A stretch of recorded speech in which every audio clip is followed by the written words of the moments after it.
Hello again, everybody. I feel like it's our intimate little group here. Yes. So I'll just, I wanted to start off by reflecting on what I was thinking during our service today. And what we have really, I think, is within Islam, there's the Sufistic side and there's the Sunni side. It's the general practice of the way Muslims behave and practice their religion. And then the Sufistic side is more the spiritual side. And I think unity is more of the Sufistic side of Christianity, really. The way in which the service was done, the message, etc., was more trying to lift the consciousness from our everyday material to a level of awareness of the oneness of God, where our interconnectivity with God. Sufism is exactly the same way. And that's where everybody really wants to be. I mean, obviously, you probably all came from denominations from different, and the majority of the congregants are probably in some way not motivated, disillusioned, etc., from other churches. So you come to this type of church. And within Islam, it's the exact same way. Sufistic teachings draw those individuals because they really don't need. Number one, they don't like what they see in the way in which Muslims behave in whatever countries they may be, or they gravitate to that love, to that oneness, to the understanding of God. But the reality is, and I think in Michelle's probably last week's sermon, which I didn't hear, but I'm gathering, we still need structure, we still need teaching, because without that, the spiritual side has no framework, it has no skeleton for which to be able to grow on. And you end up with people's beliefs and theories and new religions starting as a result of that. So we need to keep the flock and the understanding of who God is and the teachings that emanate from God the same, so that they stay consistent not only for our generation but for future generations to come. So, as a result, I'm here really to answer questions, and I'm hoping you have questions with you. But in case you don't, I have a couple that I know Vicky had asked me to talk about, and some of them involve difficulties in difficult conversation. Islam is not a new religion. Islam has been a religion that has been in existence since Adam and Eve. The name Islam has come to be more recently, 1400 years ago, through the advent of the religion. But the essence of what the religion is and the belief in one God has been, as I told you before, around forever. And amongst those individuals who have been inspired and or taught about God, you end up with the Judaic faith, the Christian faith, the Baha'is, etc., etc. So, and each of them are comprised of human beings. And as a result, as we stated before, the followers of the faith often are the worst representatives of the faith. And yet that's what we focus on, and that's where divisions are created. There is really nothing in the service that I heard today that is not congruent with Islamic teachings. I went to a Hindu temple last week. That's why I couldn't be here last week. I switched it. I went there, and again, I learned a great deal, but again, their concepts of the oneness of the creator, of an essential being that created us all, again, is in harmony with Islamic teachings. So we have to talk about the differences, because when you leave here, you will be running into people or newspapers, magazines, whatever it may be, that are going to address, this is what Muslims believe. How could you believe this? I'm approached this way all the time, Does your religion actually teach this? And if so, how could you still be a Muslim?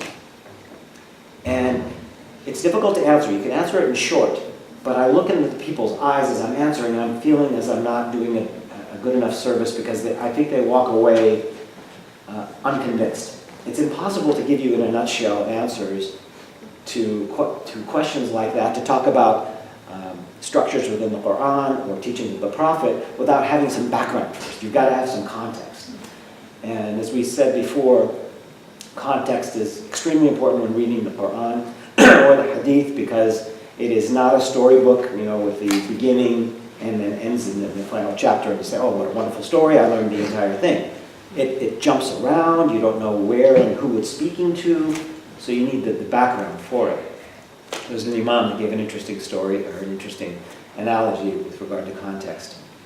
He said, if I have a daughter, a young daughter, and you're playing around with your daughter, and you say, I'm going to get you, I'm going to come after you, and I'm going to eat you, and somebody's videotaping this, And then they say, did you say this, to this young girl? Did you say that you were going to eat her, you were going to get her? Well, yes, I did. And they'll interview the young daughter. Were you scared when he said, oh, I was really, really frightened, oh my God.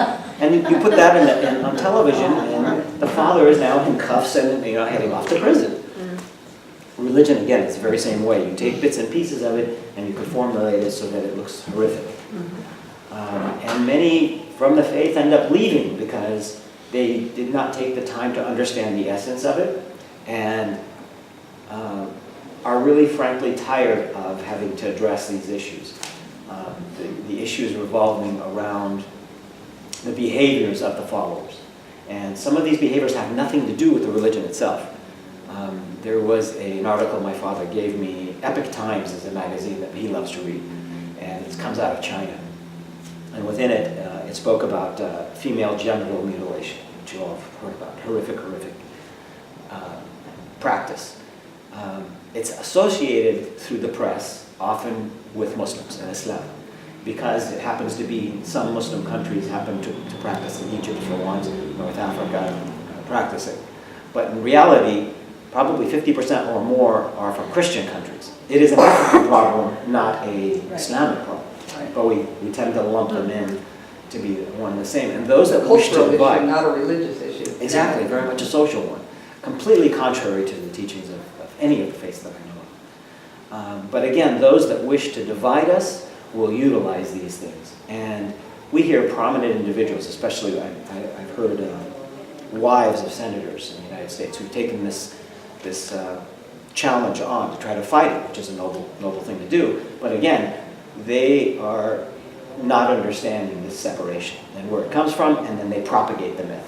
So those that are trying to do good now walk away thinking, oh, this is an Islamic problem, and we're trying to combat it, combat the religion. So, having said that, should I answer your questions first, or should I open? Start. Why don't I just open it up to you? So please feel free. And again, despite what the paper said the last time, I am not a scholar. Yes, you are. Just a practicing Muslim, and I seek forgiveness for any mistakes that I do make. I take it seriously. I try to say I don't know when I don't know, but I try to give you my opinions at the same time, because to walk away and say I don't know, I feel like I've wasted your time. But you do need to know this is my interpretation of the teachings of Islam. So I'll do my best. The same thing is true about the Bible, of everything you said about the Quran, that we interpret it out of context and all of that sort of thing, which is what has led to so many different interpretations. Right. So all of the sacred writings that come from thousands of years ago clearly had historical context and such that the more we understand that, the easier it is to apply it to our... Correct. But we're lazy. We're not going to do the research and find out what's going on behind the scenes. So did I understand you right when you said that Sufism is part of Muslim? That it's like the spirituality? Correct. It's the mystical. Yeah, the mystical. The mystical side. Okay. So how does that work in a mosque? Within the mosque, again, it's just a house of worship. The prayer service in the mosque is identical, whether you're Sufi or whatever it may be. The prayer service is the structural side of worshiping God. And the prayers are identical, exactly the same, no matter what country, what language you speak. It's all identical. The sophistic side is more on the study outside. Within the mosque, of course, but it's the study of the religion, and it focuses more on the mystical side, the love of God, the connection to God. So do you have classes, just like we offer classes here, so people could attend to? At the mosque? Yeah. Not on this mosque here, and the one I attend in Seaside, I know have congregants that are, sophistic, but I don't know if they have classes. I do know there are some outside, or there have been at least. I'm not familiar with ones that are happening now. My father happens to be a master in Sufism. So at some point or another, if there is an interest, I could have him lead a class at some point. So amazing. Yeah. Was it the mosque that was, there was so much controversy over at Ground Zero from 9/11? they were actually Sufis, or the leaders were. Maybe Imam Rauf is very sophisticated. If you Right. ever Google him and listen to some of his sermons, Right. you will see that. Right. He and I are actually in harmony with I have always believed, how do I enter this subject? He just brought it up because it's very important in the way he's thinking about Islam in the future in the United States.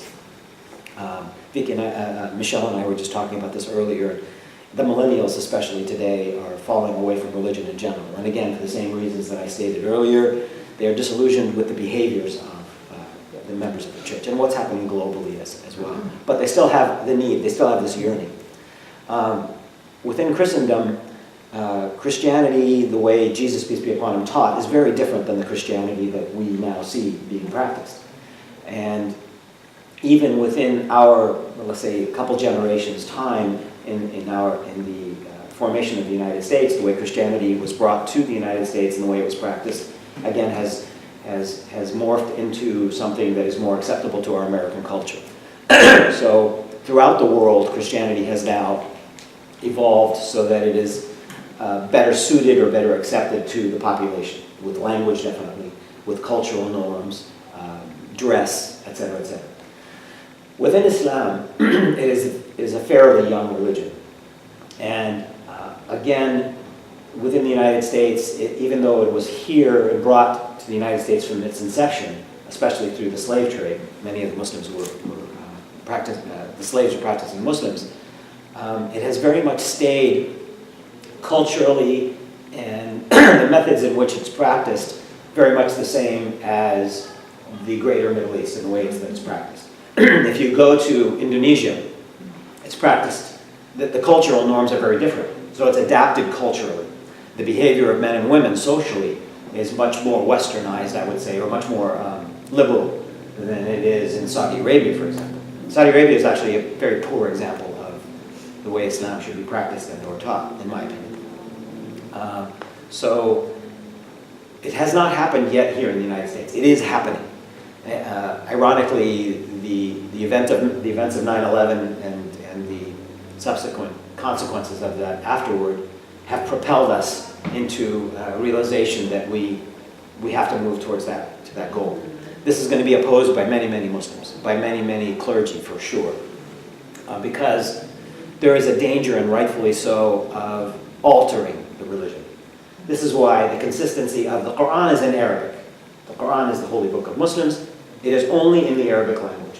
Everything I read in English, and or if you read it in other languages, Spanish, French, whatever it may be, is a translation of the Quran, which again is understandable.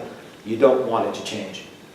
So the way in which the religion is taught and or practiced needs to stay consistent, so we're assured 1,000 years down the road that this religion is going to stay the same.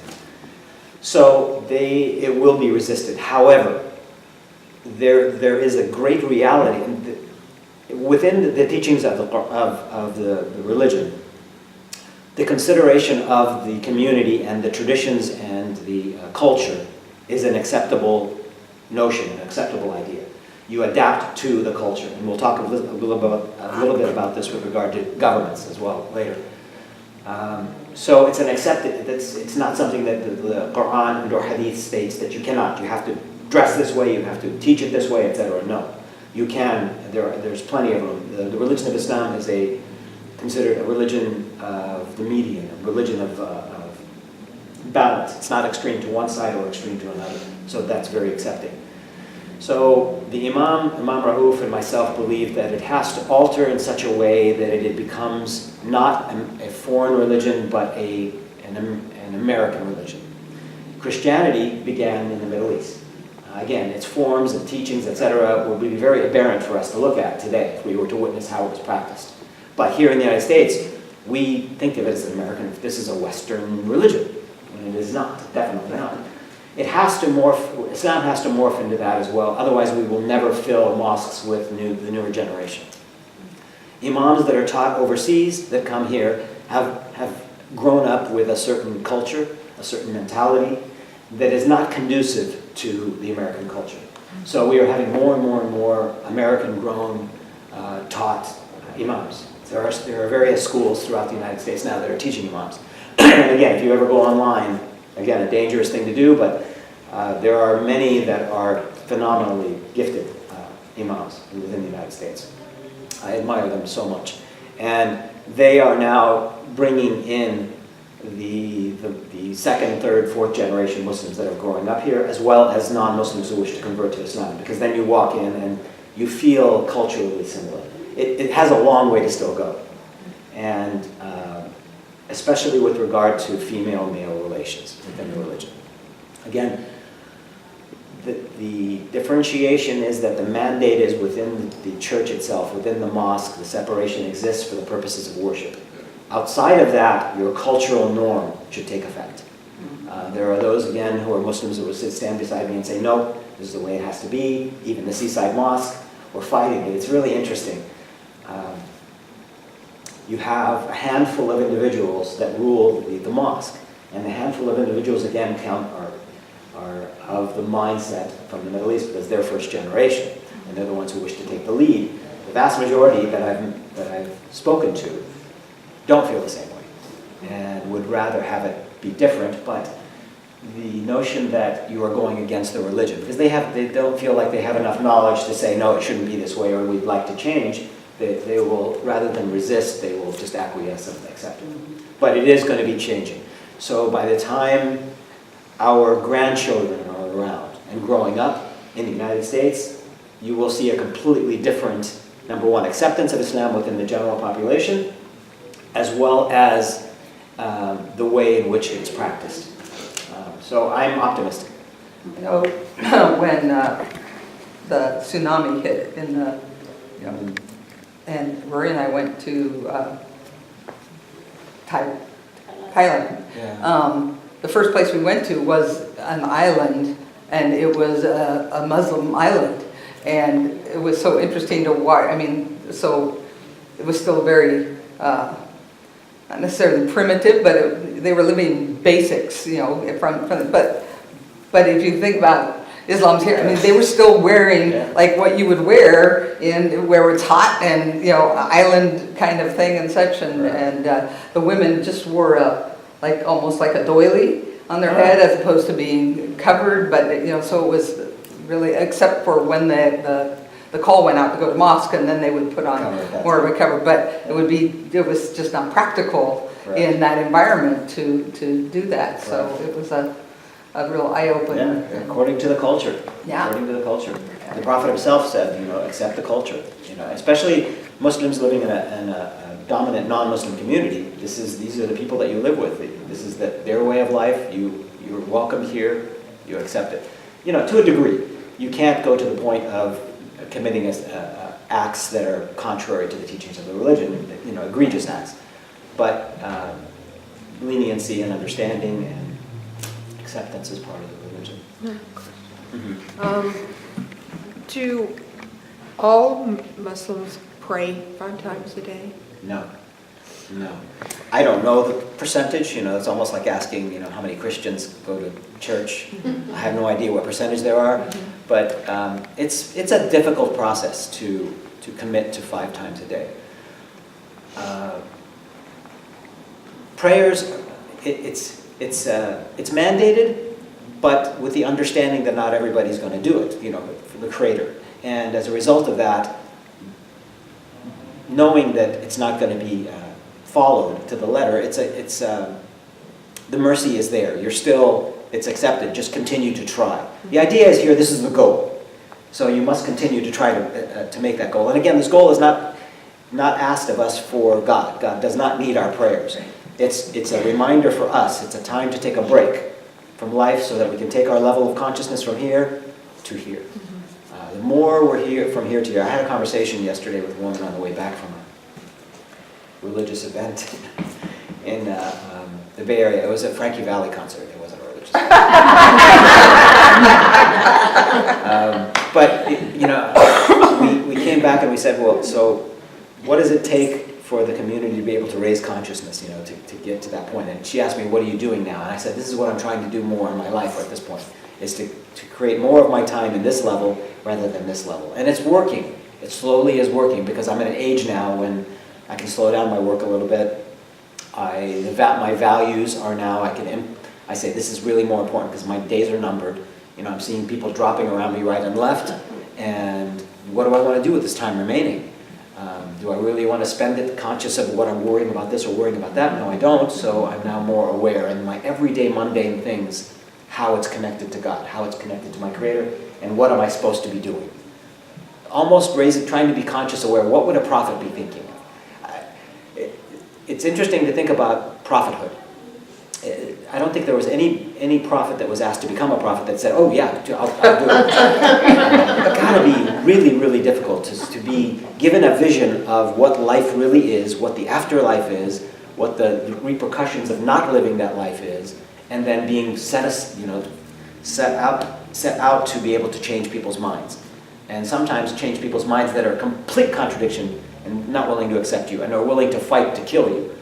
Not a very good job. But the awareness of trying to live like a prophet. How would the prophet behave? What would Jesus do? Is the perfect analogy. It doesn't have to be, oh, our thoughts are constantly trying to do negative and I got to bring myself back. I think if we analyze ourselves, we really are doing good things all the time and our intent is really quite good. It's just the process that we're going through. We can't do it assuming that it's correct. We make assumptions about our lives because we've grown up with the fact that we take our money to the bank and we put it into a usurious entity. They collect interest. Or excuse me, we collect interest on the money that we invest, not anymore. I was going to say, they collect interest. Now it's going negative the other way. But again, we're in the habit of this is the way we do commerce. This is the way it's normal. But no, this is not the way. This is not the way the teachings of the Bible or the Torah or the Quran state. So I hope I didn't offend anybody. No. But you had to go. No. So we take for granted some of the things that we do as being part of or accepting of the religion. We just have to start to question more aspects of our lives to bring them back to the path. What we talked about today is mindfulness. I mean, we talk about the same thing of how do we remember to be awake, and prayers are a disciplined way to do that. A daily meditation practice is a discipline to do that. But you brought that up at the beginning. I think sometimes what goes awry with the New Age mystical tradition is it's in fact it's what people used to say, oh, unity, that's the easy path, you get to do whatever you want. I'm going, yeah, it's not quite, it's like there's a responsibility that comes with it, so you need a structure that helps you remember and you lift each other up and that sort of thing. It's a hard walk alone. Nothing in life comes easy. I mean, our muscles, if you don't use them, they're going to atrophy. And you will reap the repercussions. If you get sick at some point, then you're suddenly aware, oh boy, I really got to get it together. And religion, again, is the very same thing. You let things go, and a calamity in your life hits, somebody passes away, you get a divorce, whatever it may be, that's when you start lamenting and beating yourself up. And that's when you really realize that, or see the benefits, those that are able to follow, to have that spiritual connection throughout life, when those calamities occur, they don't hit near as hard. So, who or where or what is God for you? Like what, you talk of God as your creator. Is it something out there, something in you, in us? And what is that? What's your concept or idea? it depends on the Muslim that you ask, but the reality is that it's as it was spoken of today. Within me, outside of me, in everything, in every part of creation, is God. Everything is a manifestation of God. Nothing is really created, it is just transformed and shaped into what is here. So that's God.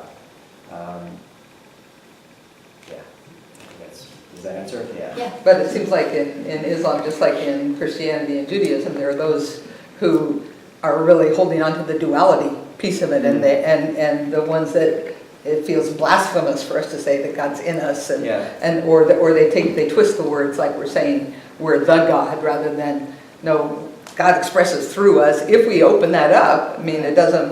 We have free will.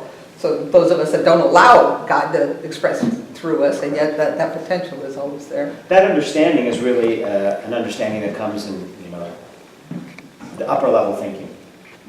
you should not think that way, I believe, initially. You need to have the structure of understanding, yes, God is the creator, I have responsibilities to the creator. I am not the creator. The creator is separate from me in that sense because the creator I have only a limited piece of knowledge of the creator, and I need to increase that. So that separation has to exist. Within the Quran, it asks for the love of God and the fear of God. You have to have those dualities together. The fear of God is something that is emphasized a lot in some of the monotheistic faiths. Fear God because he's going to, fire and brimstone is going to happen if you don't follow the teachings of God. And to a lesser extent, the love of God. Within Islam, it's a balance between the two. You have to have both of them. And then once you understand that, then you can move to the understanding that, oh yeah, everything in life is created by God. I'm a piece of life. Maybe I'm part of God. It's a gradual process of understanding. Sort of like kids, you think about it. Sometimes we have our little kids, they behave because they're afraid of getting in trouble, but the ideal is that they integrate that, which I think it comes to, we get to a point where we know we aren't doing anything that is harming God. We wouldn't do it, so then you get to move into, because you've integrated that value, and then it becomes, you're not having to deal with a fear in that sense. It becomes a respect. Yes. And an honoring, and it's who I am kind of thing. Yes. And how do I get around it? Right. That's true. So, does the Muslim community locally, do they feel isolated? Good question. Definitely post 9/11, there have been times, and it ebbs and flows. Right after 9/11, I stopped going to the mosque for fear of something may happen. I remember one distinct day, it was Friday came, and there was so much hatred happening. Actually, initially or afterward, there's a great deal of outpouring of love. I mean, there are aspects of segments of our society that the hate started to grow, but overwhelmingly there was a great deal of love and support. I got phone calls right and left, and I don't know if you remember, there were women that were afraid to walk here and there, and others were allowing them to, or protecting and offering to walk with them. But then again, the retribution happened. People were starting to have mosques burned, etc. When I thought to myself, all it takes is one crazy person. Monterey is a pretty lovely place and pretty immune to this type of thing, but all it takes is one. I've got a family. I decided I'm just not going to go that day. So it altered my behavior. My father came over and he gave me an American flag. And he said, I want you to plant this out in front of your house. I said, Dad, I don't really need it. No, please put this out in front of the house. People have known that you've spoken about Islam. They know who you are. Put it out there to let them know, to allay their fears. So for his benefit, I went ahead and put the American flag out. And then since then, positives and negatives have happened. But obviously, since the election process has been occurred and the rhetoric that's been allowed to occur, hate crimes against Muslims as well as other minority groups skyrocket. Horrific acts to the point of murder. I don't know how many mosques are being burned constantly. Mosques not being allowed to be built. People harassed, women harassed, etc., etc. So our community has been pretty blessed in that I don't think, my discussions from the leadership have not been affected very much. But then again, it's not to say that there aren't families that are worried. Families with children are probably the most affected. Bullying in schools. Even some of the leadership that I belong to with the organization in the Bay Area, as she was dropping off her child, she said, drop me off right here. And she said, why? Well, I don't want them to see, because the woman I was speaking with, my colleague in the Bay Area, she wears a hijab. So the daughter did not want to have her students or friends see her mother in a hijab.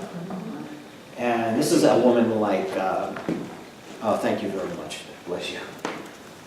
This is a woman who is a scholar, really high up scholar within the Islamic community in California. So if it can happen to her, it can happen to virtually any Muslim family. And again, the children and then the parents worrying about the children in schools. It's happened to my own kids to lesser degrees. They feel the effects.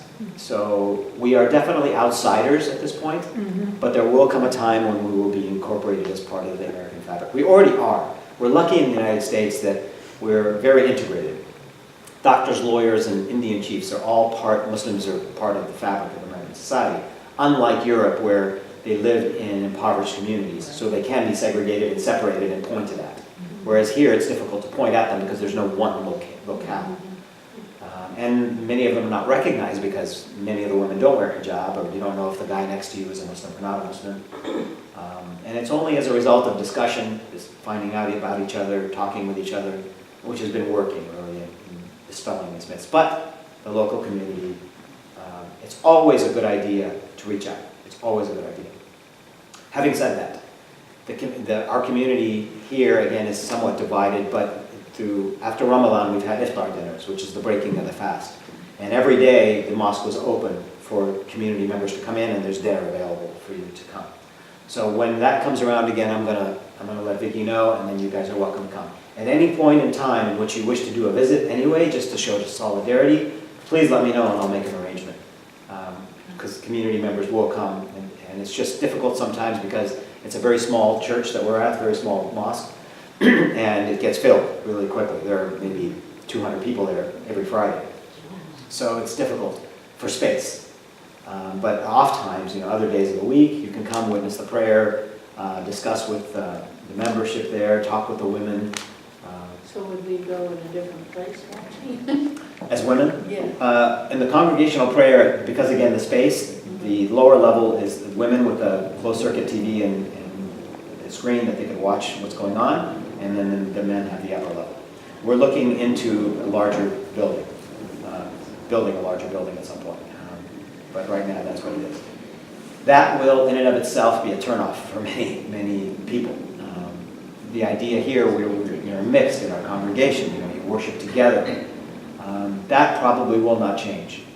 That will stay the same, and with the understanding that I need to focus. I attend church with my wife. I go to Mass with my wife on occasion. And I will find my mind drifting. And, I'm looking at people, I'm noticing a beautiful woman over here, I'm noticing whatever over here, so my mind is drifting, and yet I'm trying to bring it constantly back. Oh, this is why you're here. I don't know if we were honest with each other, if we would all confess to that at some point or another. So that separation during the prayer time is mandated. After that, you can recongregate. Not all mosques will. If you go to the Bay Area, you'll find some that do. If you go to the East Coast especially, you will find those that do. But again, it depends on the culture of the mosque. This is maybe an African American mosque. This is a Moroccan type mosque, depending on the majority culture of the people. So that's how it is. Coco was mentioned by Vicky in those one-on-one sharing stories and just having a real sharing with somebody. Yeah. Would you be, I just see that as such a power, I'm one of the people who are nervous about it, and I really want to do it with people in our community, and I haven't started that yet, but just within our meetings, but I have that intention to. And I just feel like if that would be a way for us who are interested in doing that to connect with people in your mosque. Would you be willing to assist us in maybe meeting people or suggesting, like if some of us want to go pray, who might be more open to that than... Yes. We'd have to trust our own gut too as far as who we connected to there. But Yeah, there are many there that are going to be reaching out to you in open arms. I hope I didn't make it sound like they're going to be resistant. No, because it's quite the opposite. And I think it would be enlightening, especially because of this notion of the separation of men and women during prayer, that it's taken out into the public, that it's important for women, non-Muslim women, to get to know Muslim women. And they'll be able to tell it through their own stories and through their own mouths. Right, yeah. For me to sit up here and tell you why a woman wears a hijab or not, it's not fair for me to do that as a man. I can give you notions as to why, but it's important that a woman tells you why. Because you'll get varying degrees. You'll get all the way from, I never wore it, which I'm running into all the time, and I decided to wear it now. Which is really kind of goes against what we would think conceptually here. You're finding many, many, many young women who are choosing to wear it. And they base it on, I'll let them tell you what it is. So for various reasons. Others go the opposite way. They will go and say, given the times now, it's dangerous. Especially parents will tell, please don't wear it. I don't want you to get hurt or somebody to take it the wrong way. And so you're finding both directions happening. Sure. It's an interesting thing how a scarf. I'm trying to remember the name of the woman that taught, that came when you guys came before. She's a teacher at MPC. MPC. Ruth? No, Paula. Paula, yes, Yeah. because I remember her saying, you know, that, and she converted to Islam, but that for her it was like, she didn't have to worry about her hair, she didn't have to, it was like a freedom thing to not have to spend energy on all of that outer stuff and I've heard that a lot from. Katharina, you met Katharina Harlow? No. The blonde lady that comes sometimes with me? She also is a convert. And I will find her at times that she will wear it, and at other times she won't. And sometimes we just sit and discuss it, and it'll depend on the situation, which she feels comfortable with. So I'm glad I'm not a woman. I was thinking one of the things that doesn't get pointed out very often is the separation, because the Muslim practice of prayer is a physical thing, not Yes. just sitting in a pew. Oh, yeah. Oh, yeah. And so that makes it very, That's probably the that's primary a major reason, because if you're You're bowing. having to bow and get standing up and that sort of thing, and that would make it much more, if people really realize that, if they compare it to, like, well, we would have to sit in separate places, but it isn't Right. really about If that. I'm standing shoulder to shoulder with you, Right. I mean, we are sexual animals, for Pete's sake. I mean, Right. we have to accept that and understand that. So when I'm trying to think of God, I need complete focus. But at other times, of course, it's always available. There was Yes. a graduate of Santa Cruz High School this year who is going to Caltech. She was a track star, and she wanted to shop when she ran track. And she had a beautiful silk one on at graduation. Yeah. And she's going to Caltech. Yeah. It's more and more so, I think. My grandson, who's 9 now, he's had a little bit, he's at a school where first, second, third grade, they're all together, so you stay with the same kids, and they're a little Muslim girl who wears beautiful hijabs, and I don't remember whether he was asked, he said, why do you think? He goes, I think she just loves to wear pretty scarves. I mean, it was just I mean, it was just so natural to him, and that's what she does, and he thinks they're so pretty, and so. There was a Muslim student at CSUMB who had a wear a hijab day. So she had a box full, and she would pass them out to women, and obviously they let them know about that, and then they just wore it for the day, and asked them their opinions afterwards, just to get, what does it feel like to wear a scarf? I mean, this is what Christian women used to wear all the time. Yes. In the old They days. couldn't go to church without a hat. It's the nuns, the Yeah. nuns wore a habit just to, Yeah. so, It's degrees of it's a modesty. reminder really of worldliness. Now that I'm looking at your hair, one thing came to my mind, the short hair meaning. Men don't have to wear it. Okay, so, all right, okay, we're clearly not as attractive as you are. And, hair is a very important thing for a woman, no doubt about it, but it's important for men too. So if a woman cuts her hair short to a man's length, I wanted to ask him on this, and I keep forgetting to ask. Clearly he's going to say no, of course not. But the whole notion is, well, what if you shaved it completely? And did you have no hair anymore? Do you have to still wear a hijab? I don't know. Well, some of that was cultural too, of women as sexual. I mean, that goes Yeah, back to yeah. the Christian and Jewish too, that see the woman as the temptress and And all again, that we're still. let's separate culture from religion. You'll Yes. find male-dominated, misogynistic societies that will, and those are the ones most often, unfortunately, that go into religious teachings and end up becoming imams. And they will bring that type of thinking into their teaching and into their congregations. So again, that's changing. It's changing. So in Saudi Arabia, it's the prince that just declared that women. So he's not the head No. imam or anything, but No. the prince declared What did that he women.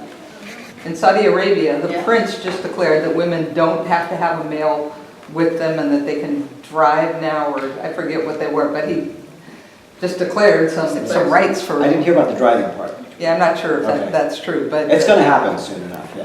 But I was Again, it's surprised nothing that to it do with was the the sun. prince that did that rather than because I thought they sort of had this agreement that the royalty ran their part of it, but they left the religion to the, There, it's kind of incorporated into one. okay. Within Islam, again, there's no hierarchy. There's no pope, bishops, etc.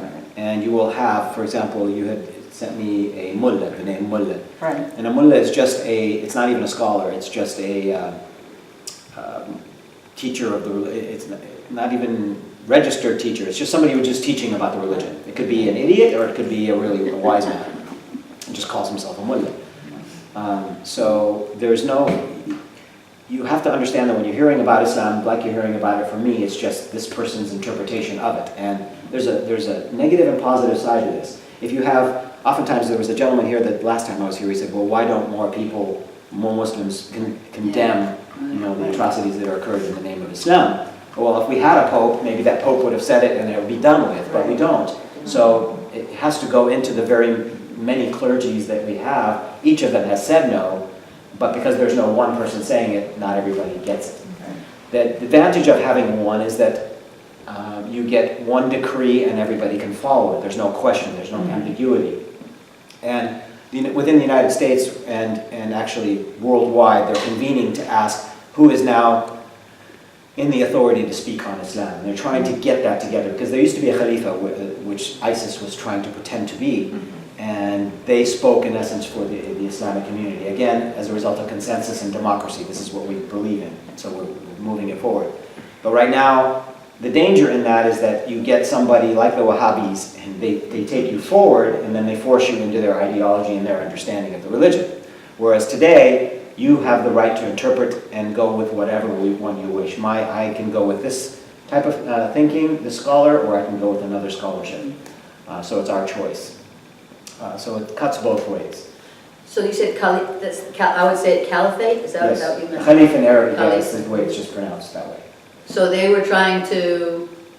To formulate, and not a Khalifate, but in a sense a legal body that can speak for Islam, for the Muslim community. And again, it's not mandated, because as an individual, you are actually asked to question, and you can abide by it or to not abide by it, especially if you don't live in a Muslim majority country.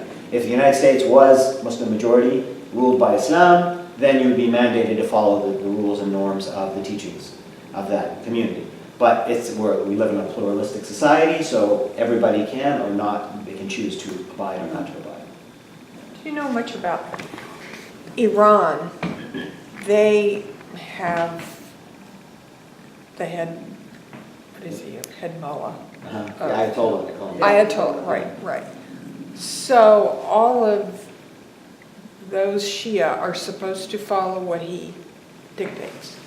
Is that Yes, the pretty much- Shia sect of Islam is the second largest Right. sect. It's still very small. It's like 17% of the Muslim population. Right. And they will tend to look more to the Ayatollah. In Iran, will look more to the Ayatollah. Iran is probably the only the Muslim majority country that actually has Islamic rule for their secular laws.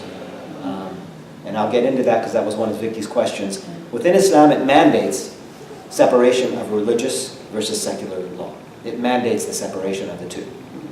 Because if you live especially if you live in a religiously plural society, where you have Christians, Jews, Muslims, etc., you're mandated to have the religious laws separate for each community. It's separate, and the secular laws everybody needs to abide by, and everybody agrees democratically. These are our democratic rules. These are our laws. Everybody abides by these, but not everybody has to abide by the religious laws. So,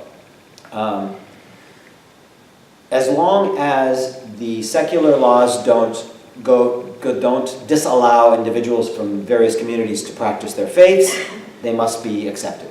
And vice versa, no religious law can override the secular laws.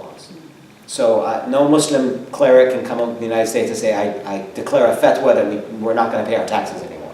You can't do that. It's part of the secular law. You're mandated to do it. And in fact, again, many scholars are teaching not only non-Muslims, but Muslims, you are mandated to follow the laws of your country. Now, to a degree, again, if your country asks that everybody take up arms and suddenly start shooting people, and you don't want to do that, or it goes against your teachings, no, you don't abide by those things. But in general, you abide by them. The Bill of Rights and the Constitution are both Sharia compliant. You've heard the word Sharia before, right?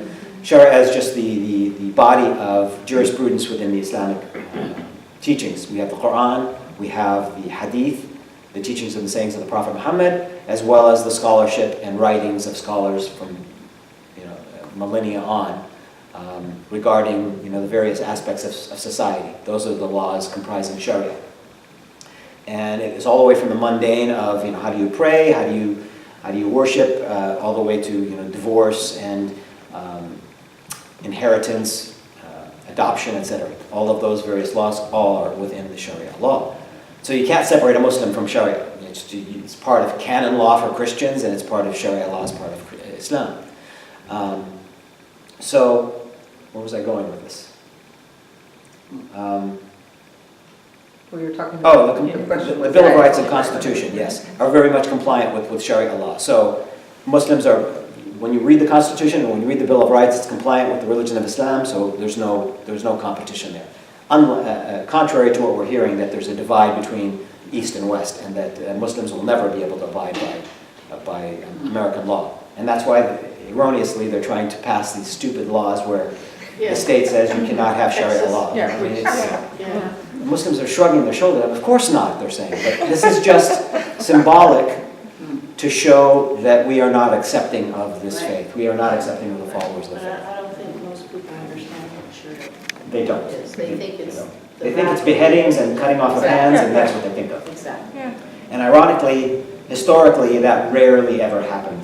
In all of the teachings of the scholarship that I was telling you about, when it's written down, the punishments and rules and everything historically that has happened during the various caliphs, during the Ottoman Empire, etc., I think I was told there were only 3 ever written in which a death penalty was passed upon somebody. With all of the, assured problems that occurred and violations, only 3 times it's ever. Once again, that's like a cultural, Middle Eastern perhaps, where in those cultures where that's happening, whether it was Yes. Islamic or not, it's Islam got laid over that already existed rather than, That's the way they practiced before. right. So then they interpret it in the same way as genital mutilation. It was an African tribal practice that Islam gets laid over the top of. And part of the Old Testament, it's their part. So if you wanted to abide strictly by the Bible, then you would have to follow these rules. And there's a small segment that wished to do that within Christendom.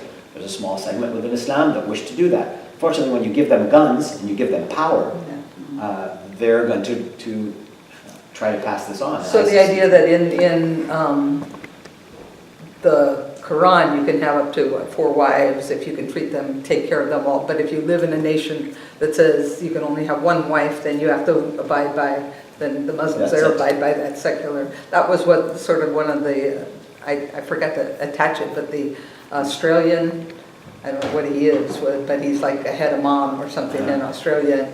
And he was saying, I don't want to bring outside Islamic practices here. He says, we live in Australia, I came here because it's Australia and we need to adjust to and align with Australia and practice our faith within that. And those imams are typically ones that grew up in the country Right. and understand either Australian or American, whatever culture, and are able to incorporate it too. Again, I was talking to Michelle earlier. She's taking, obviously, the classes on becoming a minister.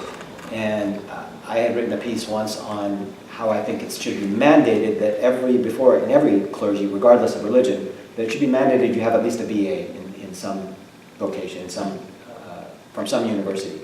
And then you go off into your seminary schools and learn religion. Because too often, from what I've seen overseas, is they will not have any science, math, whatever background whatsoever, and all they've learned is religion. And they've learned it one way from this, dinosaur of a teacher before, and that's what they push on.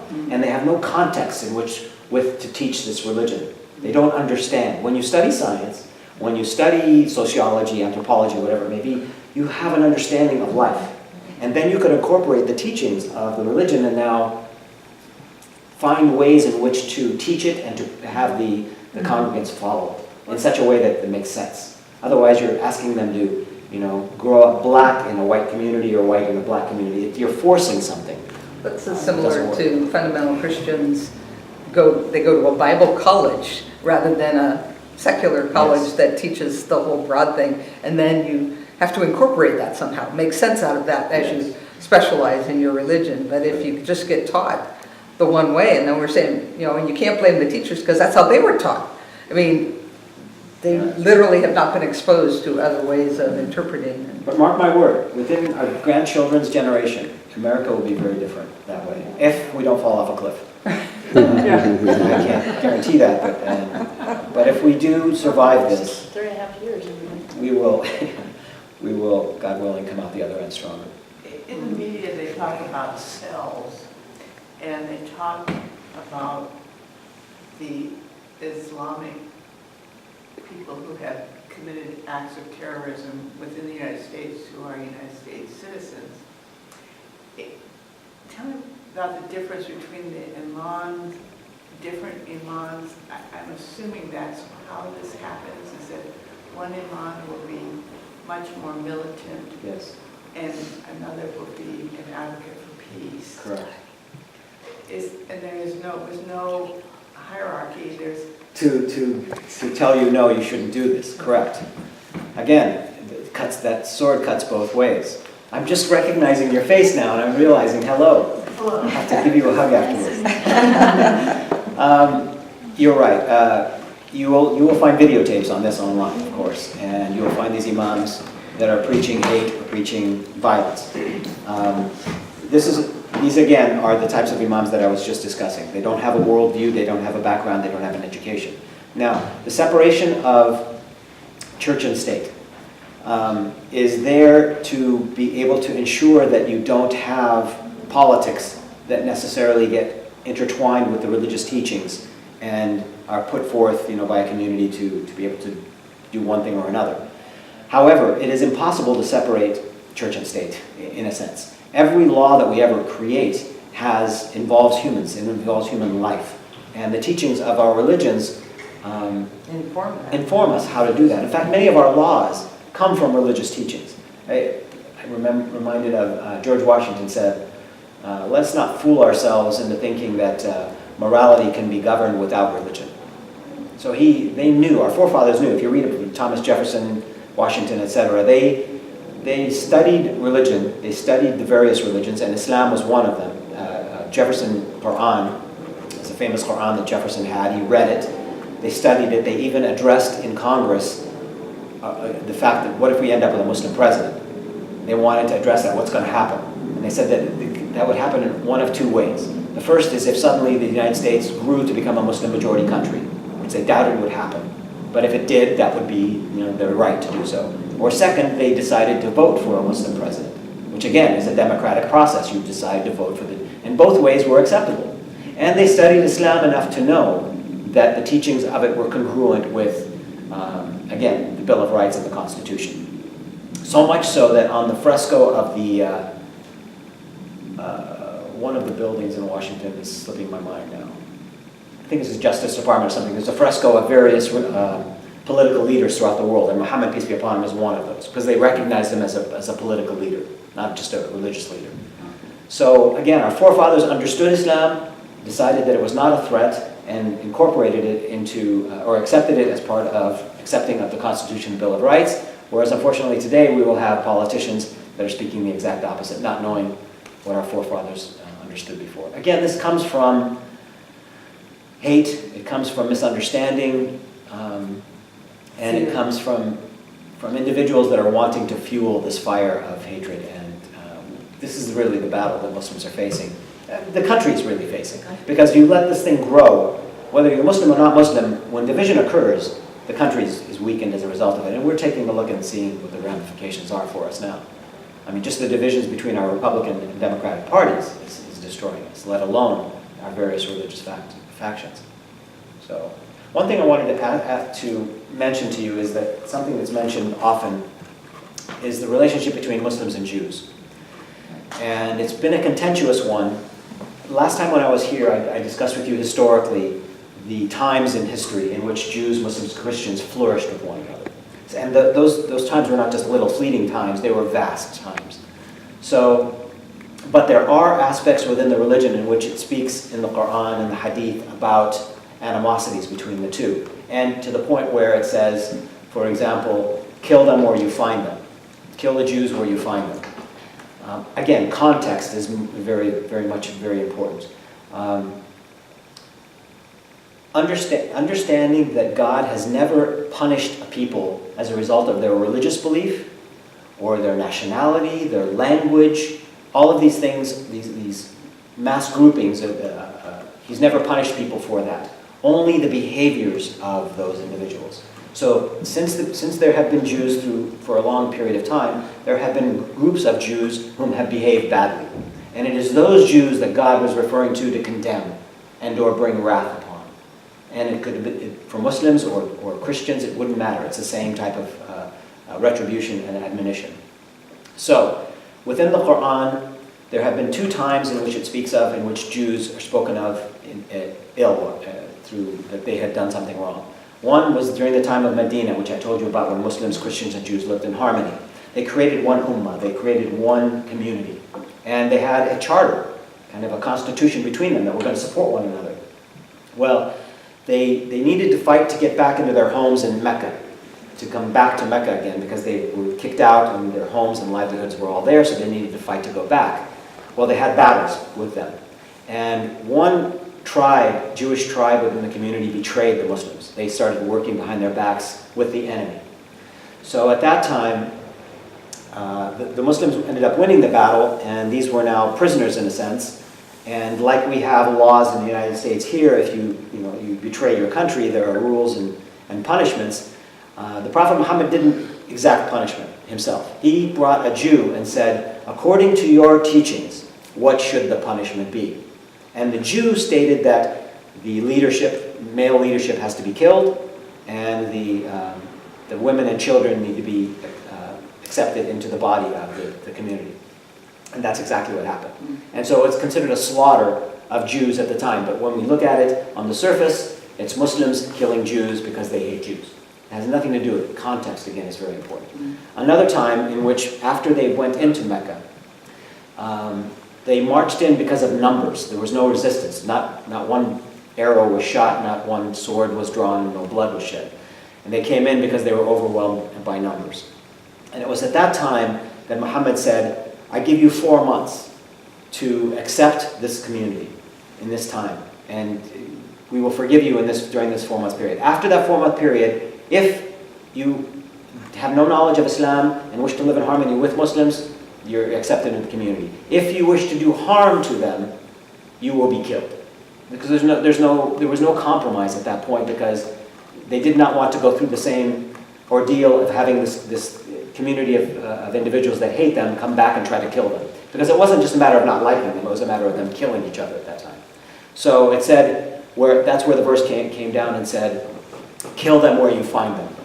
So kill them. If they resist after that 4-month period, kill them where you find them. That's a big one that you hear all the time. Exactly. And that's when taken out of context, it looks horrific. Yeah. You know, how could you accept this religion in the United States? Again, this is history.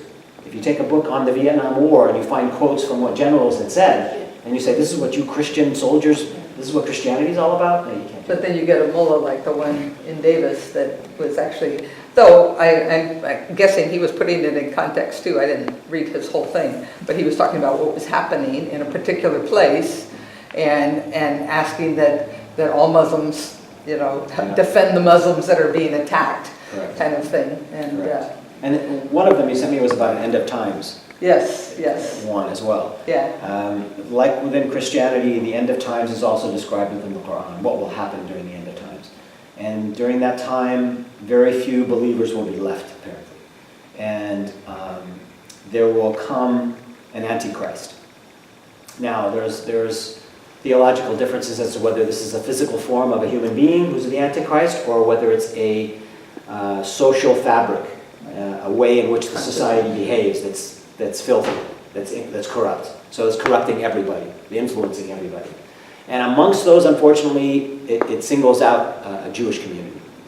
So there will be Jews who are working towards the destruction of mankind through this social order.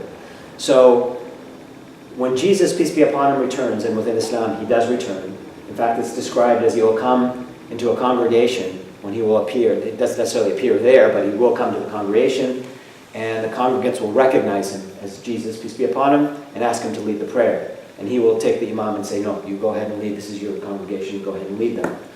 And after that, he will go out, and this corrupt social order will fall apart, will melt away. If it's an individual, he'll die, and then the social order will fall apart, and those, and it specifies Jews at the time, will be killed. Because they have to be, Jesus, peace be upon him, will be doing the killing. I don't know how it is within... It's not much different than Revelation, when we joke about that fundamental Christians appear to be the friends of Jews to recreate Israel, when in fact, in Revelation, the recreation of Israel is the beginning of the end, where then the Jews will, anybody who's not a believer in Christ will be eliminated. So it says the same thing, and if you take Revelation... It's interesting, we're living in those times. Yeah. The time of 48 was when Israel was established. And Israel-Palestinian issue has been a very contentious one. I have many Jewish friends. We're very close. And there are many Jews in the United States and abroad. The term Jew, number one, has been a hijacked term. It reflects the Judaic faith, people that follow the Judaic faith, as well as now also a cultural, traditional heritage. So they're lumped together, unfortunately. So it's hard to separate. So when I say the word Jew, those that have nothing to do, don't even believe in God, identify by that and now resisting words that may be said against Judaism or this particular sect. Remember we went to that talk in Berkeley where the Jewish person was sharing, and he couldn't have been more inclusive, and yet he had to acknowledge that as much as he saw how Israel, the creation of Israel, just carved out by the Western world and such, didn't honor the people that were already there and that sort of thing, he says, I have to tell you in my heart, to know that there's a place that is a Jewish home, he was really torn between, and so if you could have that much enlightenment and still have that desire, because Jews are minorities everywhere except Israel. It's the only place that they're a majority population. Where Christianity and Islam have a lot of countries where we're majority populations, and if we can put ourselves in that view, and yet that doesn't help how it got created, Right. Carved out of lands and And people it could that have were been already so there. amazing had it been done differently. Yes. It could have gone back to the time of Palestine before, when Jews, Christians, and Muslims lived in harmony. But they chose to make it a Zionist type of... What was interesting, a guilty Christian world Yeah. created that out of World War II. And so things that get created out of guilt rather Yes. than love don't necessarily serve. Correct. There are a lot, time and time again you will find Holocaust survivors, generals, general Jewish citizens, rabbis, those that witness what is happening. If you go there and see, they always inevitably come back and say, this is incorrect, it's wrong. There was a professor at Mies here, maybe 3 months ago, that was giving a lecture and I attended. And he was describing the university that he teaches there at. And they were teaching the local Arab community nearby. They allowed them to come in because they were very poor. They allowed some of the students to come in for a lesser price. But the classroom was always split. You had the Jewish students on one side and the Arab students on the other. And tensions were always there. So he decided through curriculum to create a class in which to try to to break this barrier. What can they do socially? So they tried to do it, and he did it for a number of years, maybe a decade's worth. And he admits that it really didn't work. It didn't because every time there'd be an uprising, they'd separate again. And the Jews, the Jews, the Muslims, usually, by the way, when we say the Arabs, they're Christians, Jews, and Muslims that are comprising of the Arab community. They go and visit synagogues, or they're already part within the Israeli society. They visit aspects of it, but the Jewish members would not go they refused to go to the Arab side. Because this is a mentality that's created in Israel. You can't go there. Why? Because they'll kill you. So they create this fear, and it has nothing to do with reality. They don't want you to go there because they don't want you to see. They don't want you to see the acceptance that you would be receiving and the reasons why the separation exists. And when we don't see, we will conjure up whatever the government wishes to tell us. But he said in the very end, he said, I was a Zionist. And I believed in a Jewish state. But he says, I have to confess, I do not believe that. And Rabbi Greenbaum happened to be there that day and didn't like what he heard. but That was it's basically the reality. scholar that we heard in Berkeley. I remember he had that same sort of thing. He says, everything I know says that it cannot be this way. Correct. And I got to tell you, my heart, cries for Israel and having this home. So Correct. it was, All of our communities, we have membership that we are not proud of. I've already described to you my disappointment in Saudi Arabia, my disappointment in Islamic communities throughout the world, members of them who form groups that are contrary to the teachings of the religion. Jews have to be accepting of the same thing. That when I'm admonishing this particular group of Jews or this particular group of Christians, we are not admonishing the entire community. I've already laid the groundwork for us to understand that the harmony between them exists and is mandated that we form together. So that should already be established. We should already have that bond between us. So that when I punish or I wish to point something out to you, that you don't have this tendency to want to protect, defend. the entire The community. entire thing. Yeah. And unless we learn to do that, we will never repair the damages that we have in our society. It's like the body, you have a cancer somewhere. You have to be willing to address that cancer, cut it out if you have to. You can't have the liver coming to the defense of the heart and everything else. But no, don't take it out, because you're going to die unless we remove That's this our cancer. political parties right now, that they choose party over. It's truly unbelievable, the state that we've come to at this point. I'm baffled at what I'm hearing. I'm baffled at what I'm seeing. There was a senator who left, a woman who left, I can't remember her name, she left office. And she said, you need to remove every single one of us, both Republicans and, in order to clean this. Well, Come with a new slate. except they're just removing them if society continues to vote the way we vote. We put them there, Yeah. so they're just reflective of our own That's a good point. consciousness. And if our consciousness shifted Correct. and they were threatened that they would be ousted, Yes. the reality is they act this way to get reelected. So it's a direct reflection on who we are. We need to Well, that's redistrict true. so that there's more competition, so the center comes back. Yeah. Yeah. It's interesting that the language that's being accepted to be used now, both by the president and by those around him, and people are saying, I can't believe this, I can't believe this. And I remember when Clinton was in office, the accusations of him, the impropriety with sexual improprieties. And I thought to myself, and people were appalled, and then I thought, you know what, this is really, he's just reflecting who we are as a society. This is really, it's a guy who came up from all of us. This is the part of our generation. If you look around, we're not admonishing anybody else that's behaving this way. It's part of who we are. And then today, what we're witnessing with the language, this is the language we see on TV, this is the language we see on the streets. Reality It's TV. who we are. We don't want it to be that way. Reality to be. It really is. So if we want it to change, we have to state, okay, we're going to put up an example in our government of regardless of how great a statesman they may be, character is important. Yes. Character says a great deal. You may pass ludicrous laws, and it's been done before, but it's passed by a noble individual, a person that you trust. That has a great deal more influence, I believe, than any one particular law. Because laws can change. Right. But children growing up witnessing this, how do you change that? How do you change that?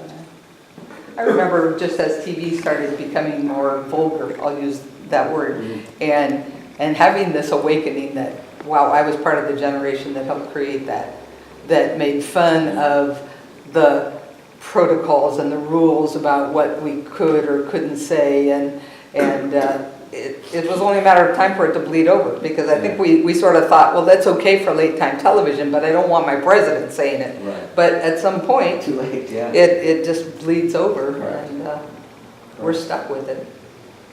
And again, I'm here to answer your question, so if there's something that you're thinking that I haven't asked, or you haven't asked and I haven't answered, please feel free. There's only a handful of us left. I'm The diehards.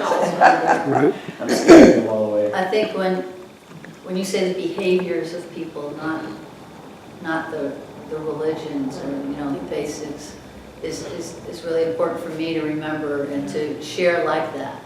That You phrase, know? I think, is, Yeah, if I listen to you and I love you and all of that, but that's what I'm taking home with Yeah. me. That right there. And to learn about the religion of Islam, Muhammad, peace be upon him, was called a pedophile. He was called every name under the book. And there was one slide I had given you that we didn't put up last time. It's sayings of the Prophet Muhammad that reflect his character. So to know someone, you get to know somebody, how do they behave in during bad times, during good times, how they relate with people, that's how you get to know somebody. So when they occasionally do something that it seems out of character, you know it's out of character. Whereas if you don't know the prophet, peace be upon him, and you are inundated with these theories, exceptions, whatever it may be, and even those have explanations. Right. You walk away thinking, yeah, maybe they're right, maybe this is wrong. Whereas this slide on some of the things that he had said and done, and it's only a short list, will allay that. I mean, you've got to say, you can't have an individual with this type of characteristic and saying these things who also would behave this way. Something is disconnecting, something is wrong, let me look into it a little further. Then you ask a Muslim about the idea of him having married a 9-year-old, theoretically. Number one, it wasn't a 9-year-old. Number two, it was a young girl, no doubt, but you entered into engagement and then you didn't have marriage until later. Those were cultural norms of the time. Of That's how what you brought everybody tribes did. together. Yeah. And how you brought tribes together. Yeah, and he had one wife for the longest period of time, and it wasn't until after her passing that bringing tribes together that resulted from that. Yeah, we don't remember that marriage was a political Yeah. thing forever, and people were betrothed when they were 8 and 9 Right. in all kinds of nations in order to bring them together. And Correct. But we are very right, from an American point of view, in looking at cultural aspects of Muslims. Not of Islam, but of Muslims, and questioning them. Because I believe it's actually healthy to do so. Not to paint with a broad brush the entire religion or the entire people, but understand there are aspects of this, the people that follow this faith, that are incongruent with our American values. That's perfectly okay, because I, as an American, they're incongruent with my values as well. But I will not disparage the religion or throw that out as a result of the behavior of these people. that's true of every faith. Christian sects, where things happen that are inappropriate. Correct. Right. So I've exhausted everyone. Everyone's falling asleep. No, That's great. not at all. So thank you again for having me, Vicki. Oh, I thank appreciate it. Thank you for And I coming. promise you I will follow through with Vicki with That would be regard great. to Yeah, that would be. some events that we may have. Did you share with them at all the idea through our COPA? Yeah, well, Linda responded. Did Okay. you get Linda's email too, or did she Oh, yes. send that? Yeah. The in terms idea of trying to maybe create- having some kind of a, And we need to maybe focus it differently, but call it we're Civic doing this. Academy, but we're doing dispel this- some myths. I wonder what Civic Academy meant. Okay. Yeah, It's well, a- civic. Go ahead. It's just a workshop. Workshop, A okay. workshop, a presentation with the purpose of, well, we're doing it with immigration within the area, dispelling myths. Mhm. And we would do some one-on-one engagement, with getting to know, and people sharing their stories.